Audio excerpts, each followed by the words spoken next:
So thanks to Matt for lending me his radio here so I can get out on the water in beautiful ILCA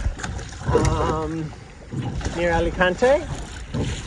Okay, I'm not going particularly fast here, but I just thought I'd take you through my thought process. I've tied off the main sheet here so that I can hold the camera, but it's nice to be able to let the main sheet out when you're feeling underpowered and pull it in when you're feeling fast. Pulling the sail down, because I have a relatively loose kicker here so that my boom can come up. Pulling the sail down makes it more aerodynamic. Up gives you more power. So it's very, very important that I don't lose that green telltale there. And also important, the one at the top. There I'm way too high, and that's going to cost me a lot in a race. So just that, I think you saw the red telltale come up there. Now I'm feeling a bit of pressure. I'm leaning out. You can't see that. So we've got this chop from the previous wind direction. And so what the main effect that that's having is messing with our apparent wind. So it's pushing me up into the wind and then pulling me away from the wind, which is messing with the pressure and direction. So it's tempting to play around, and whenever you play around with the tiller, you usually, there I'm stalled, just fixed it. You usually tend to go too high, and I was overcompensating for that, made me go too slow. I like holding the tiller like this. Sorry, made me go too low, install the sail. I'm looking to always use as much of the sail as I can. This out haul is pretty loose, but not crazy, because I tend to overdo it when I'm in the radial. I'm so heavy, I want to compensate. I'm sitting at the front of the cockpit. I could probably come even further forward. And I'm just playing it, so I have the tiller extension on my knee, and I'm holding the tiller like this so that I'm sort of stabilizing my hand, and I can make small adjustments like that, but trying to keep the tiller straight whenever possible and make adjustments purposefully, make adjustments for a reason. The reason is usually that the natural helm of the boat is trying to turn me into the wind, and I'm trying to stop that. So if I'm in the same wind as Lavisa in front of me, she must be luffing, because I don't think I'm footing off that much. So I'm predicting a lull. So there I got a couple little slams, and what I'm trying to do as I come down the wave is to pull the tiller and lay the boat down into the wave instead of keeping the tiller straight and letting it drop.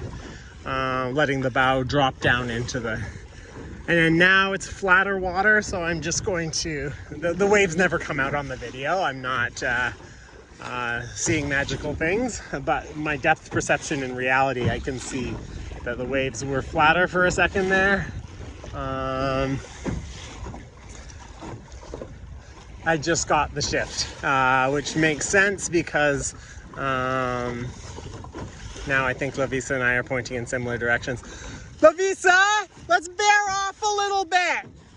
Yeah, not too much. Just as you slowly turn away from the wind, feel more and more pressure in your hand on the tiller.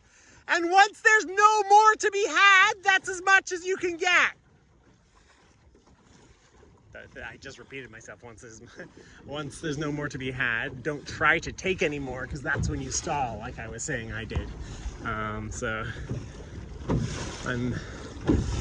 So there, I mean, before I said there, I accidentally left the sail. That's really slow, because if you left the sail, you slow down, centerboard works less, and then you have to rebuild everything. So height is built on speed, which comes from going low. So before you can go high, before you can point high, you have to point low. I was gonna knot my main sheet and do the same thing, but I guess I should do what I tell people to do and go no rudder. So that forces me to find the balance in the boat, and whenever I miss it, I can compensate with the main sheet. So if the boat wants to head up way too much, like there, I don't pull the sail in, I rock the boat to windward, and now it's starting to react. It's always a delay when you have the tiller responding to the pressure of the water on the side of the rudder. So I alternate between I alternate between thinking that the kicker's too tight and too loose, which I guess is good.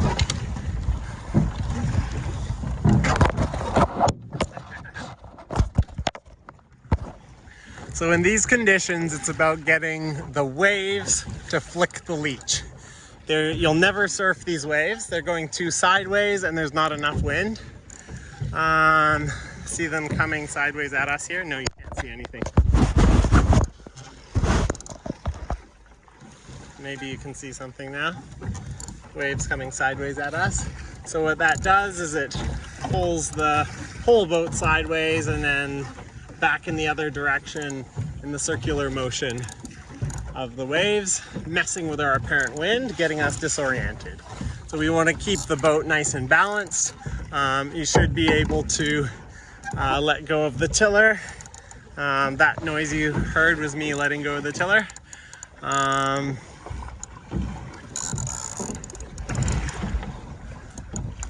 Now you're going to see some weird heeling as I compensate for my mistakes.